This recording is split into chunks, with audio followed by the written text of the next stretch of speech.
Good morning, everybody. I'm your host, Tony Santoro, and you're watching another episode of Crime Pays But Biden It Doesn't.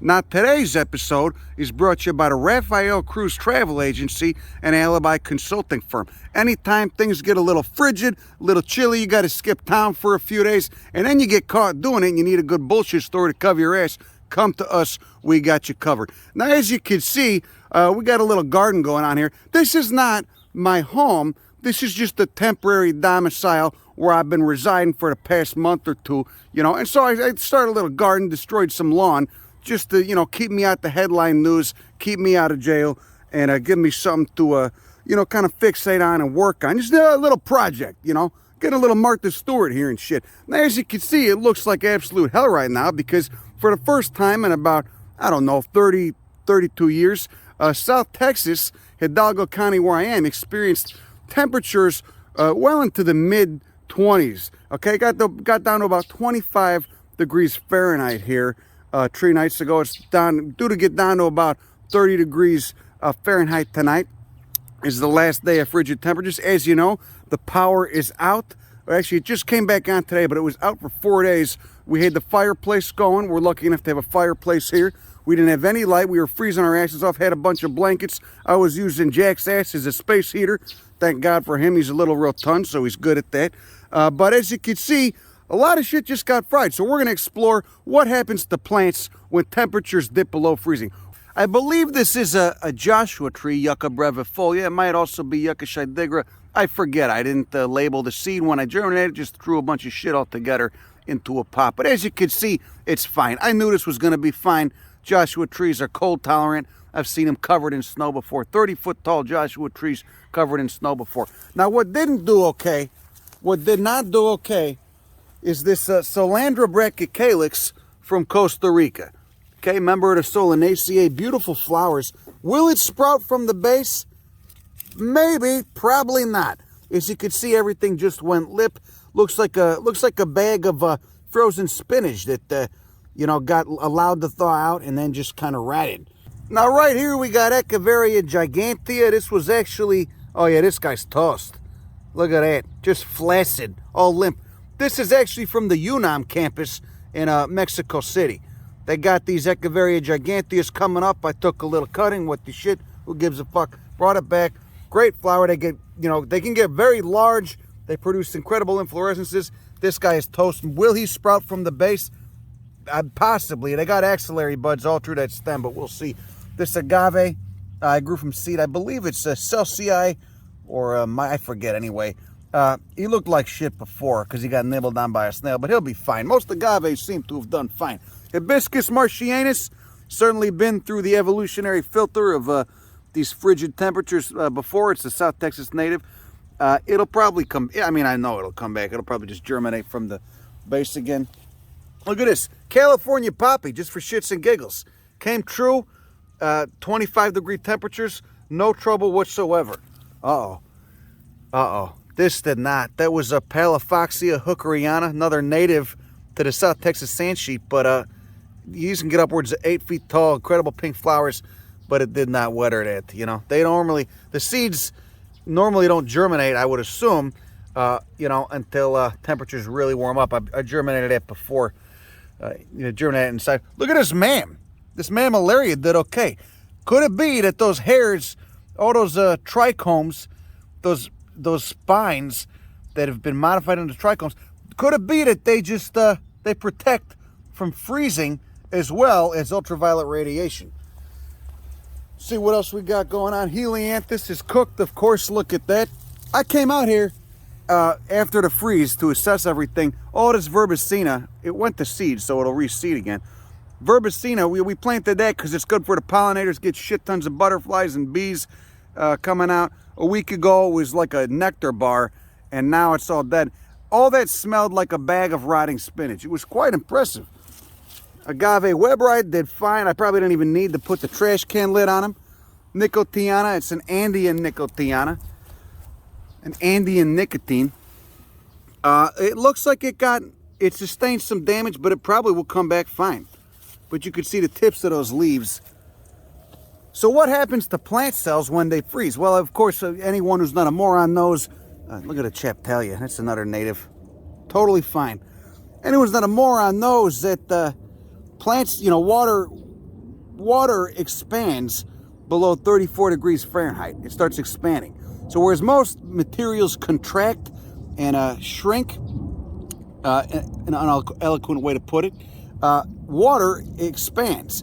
And so that's a good thing for life on Earth, but for plant cells, it's not a good thing because it causes the cell walls to just burst and explode, and that's why you're seeing this lack of turgidity everywhere. Got some Reveals cypress from Baja California. They did fine, knew they were gonna.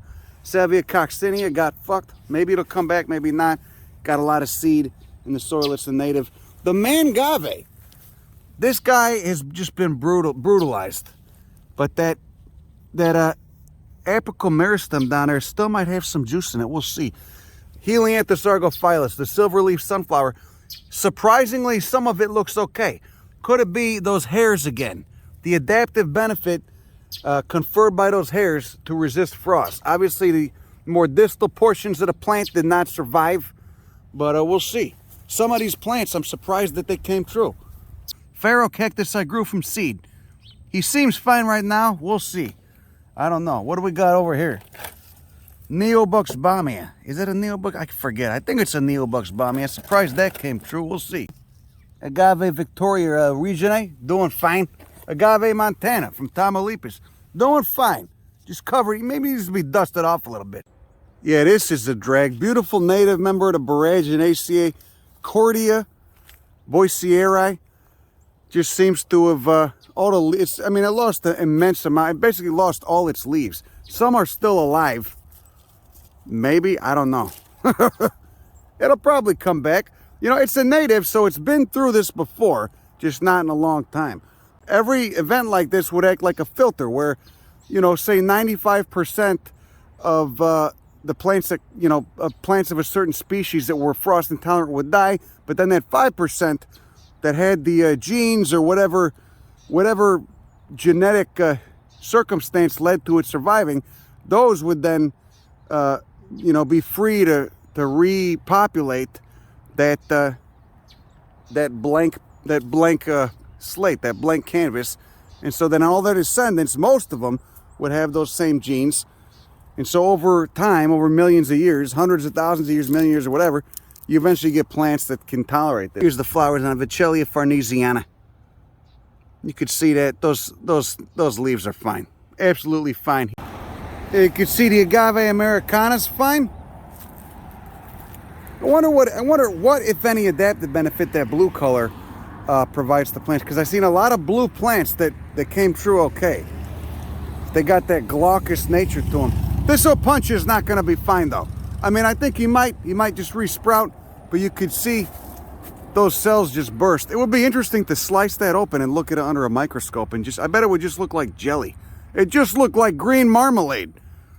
And this is a very common plant in horticulture. It's not a native here, but it's planted all over for horticulture. And you could drive through some of these areas, you just see them all limp.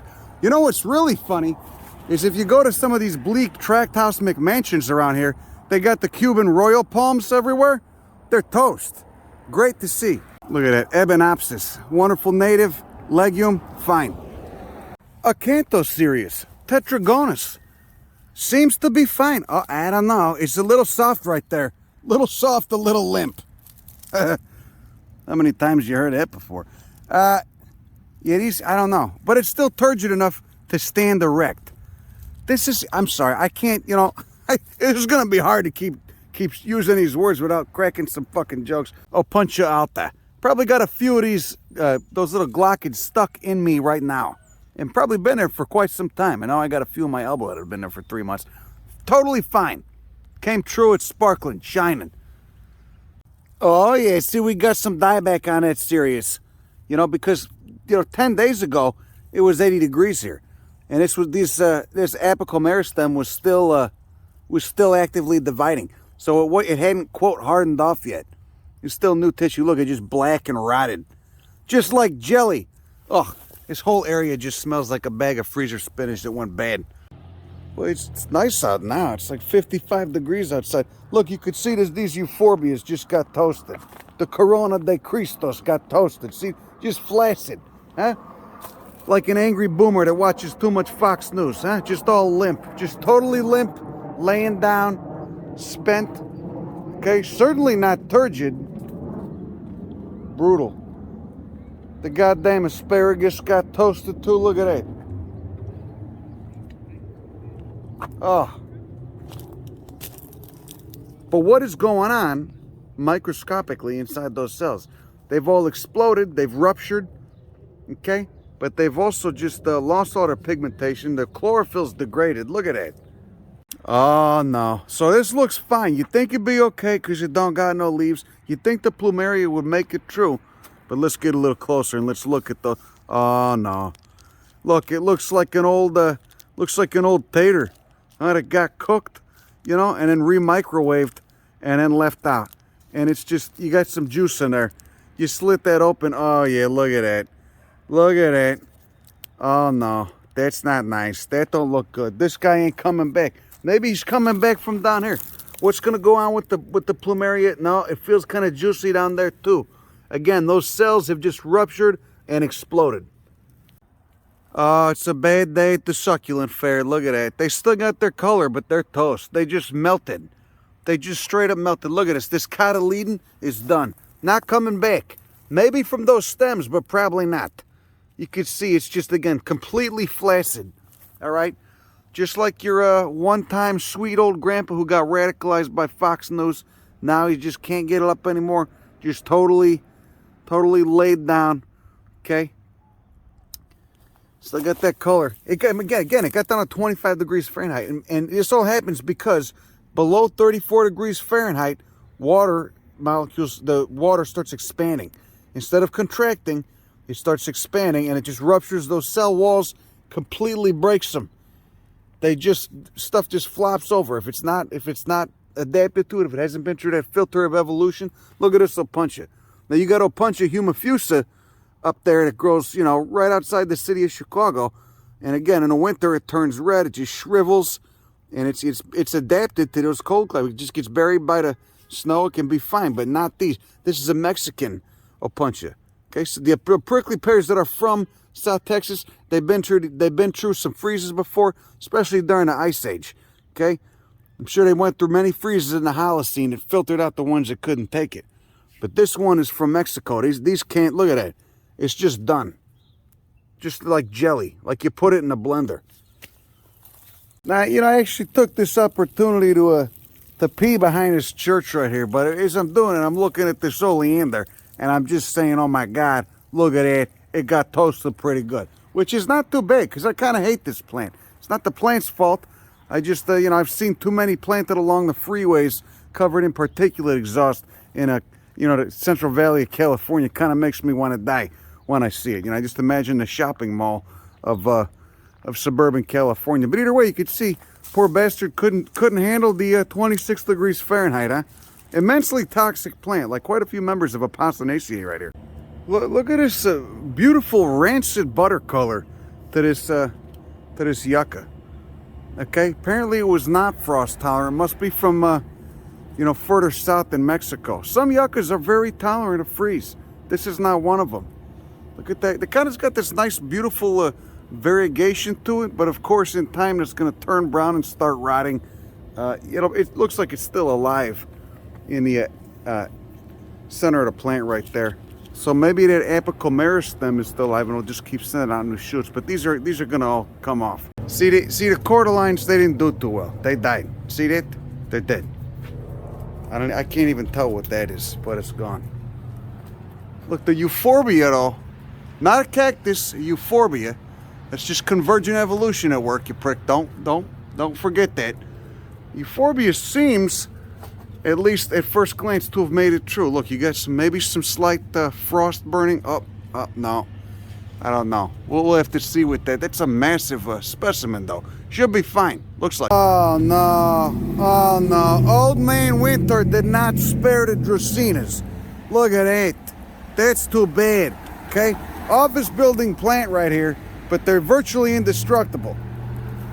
Asparagiaceae is the family. Nice monocotyledon. You can see that that's not doing too good. Again, looks like freezer burnt vegetables. How about that? Okay, so we're gonna get pretty fancy for a minute here, okay? We're gonna step inside. Little fancy dungeon over here. Smells like, you know, fancy rich people's skin moisturizer and whatnot. Now this tree right here, this is Kagelia Africana. Member of the big noni ACA, as you could tell from those odd pinnate leaves right there. Now that's not a color you ever want to see on this tree. Okay, they kind of like zombie corpse green. Okay, like a corpse that's been floating in a tepid body of water for, I don't know, a week or two. Is indicated, they don't look good. They did suffer a lot of dieback from that frost, but this tree looks like it's been here for quite some time. Okay, you got a massive trunk, you got a lot of carbohydrates stored in that massive trunk, so maybe it'll come out fine. We are going to have some dieback. Look at all these leaves are probably going to fall off. Interesting thing about this, too bad I can't show it to you, is that these are the peduncles right here. So this thing, unlike most plants which send up flowers erect, these just drop their flowers down. They're pollinated by bats at night. They're blood colored, like beautiful burgundy, zygomorphic. Got an opening about that big. Little bat or a bird could just stick its head right in there. They got the 4 stamens up top towards the top of the flower. Dust the bat's head, then boom, it flies off to another flower pollination. Okay, and then of course once that flower is pollinated, they get these sausage-looking fruits, which leads to the colloquial name of this tree, the sausage tree. But I was here a month ago. I come here a lot, actually. They haven't kicked me out yet. Never gone inside. I should do it one day, though, because looks like a beautiful building. Okay, not like they build shit today. Dehumanizing brutal steel and glass, the brutalist shit. Really pretty building, old building. Okay, but so once the flower gets pollinated, you get a little sausage, and the seed is dispersed by elephants and hippos and shit. Kagelia Africana. It's native to the African continent. But again, this thing is not. I think all these are dead leaves right now. These are not going to be photosynthesized anytime soon. You see, there's the old flowers up there. This thing was lit up a month ago. Okay, you should look this one up on the interweb, because they're a fucking fantastic tree, incredible flowers, really cool ecology to it, both in what pollinates it and what disperses those sausage fruits.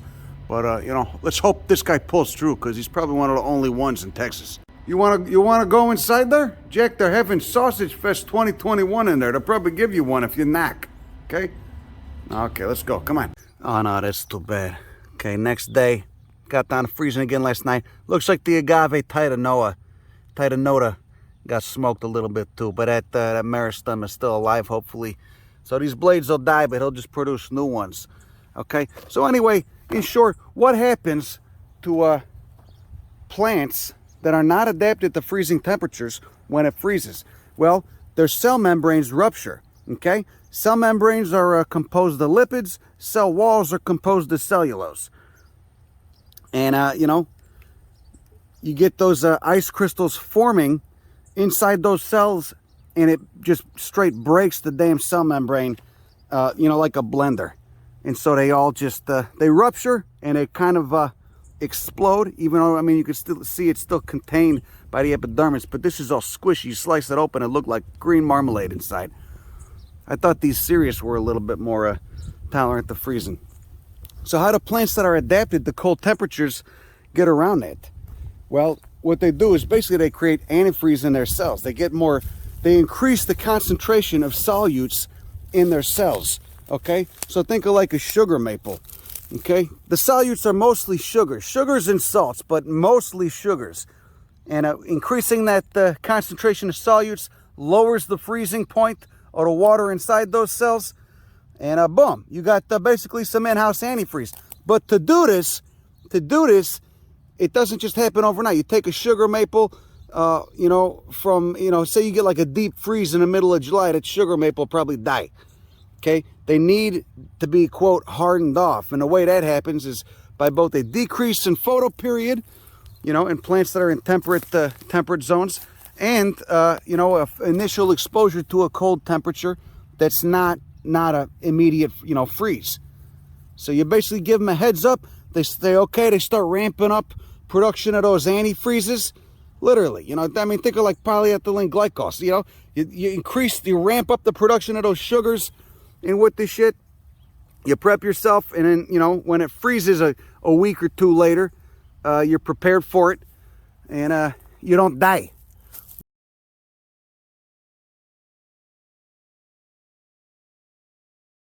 The cell membrane's lipid, the cell wall is cellulose. Those cell membranes rupture when you get ice crystals forming. And basically what happens, this is due to the fact that water is one of the few materials that becomes less dense and quote, expands the colder it gets. And so, water in ice form has more volume to it than water in liquid form. And because of that, it basically ruptures that cell membrane and it just turns to goo inside there. This is why, so basically plants that have never had to do this before, they don't have to create the concentration of solutes. Plants from the tropics, plants from lower latitude areas, it costs money, it costs biological money to produce those sugars, okay, to winterize yourself. And so plants that have never had to do it before, that haven't been through the evolutionary filter, they don't do it, okay? They basically do what Texas leadership did, and they just say, why spend the money if it, quote, never freezes? And apparently, that was not a very intelligent thing to do.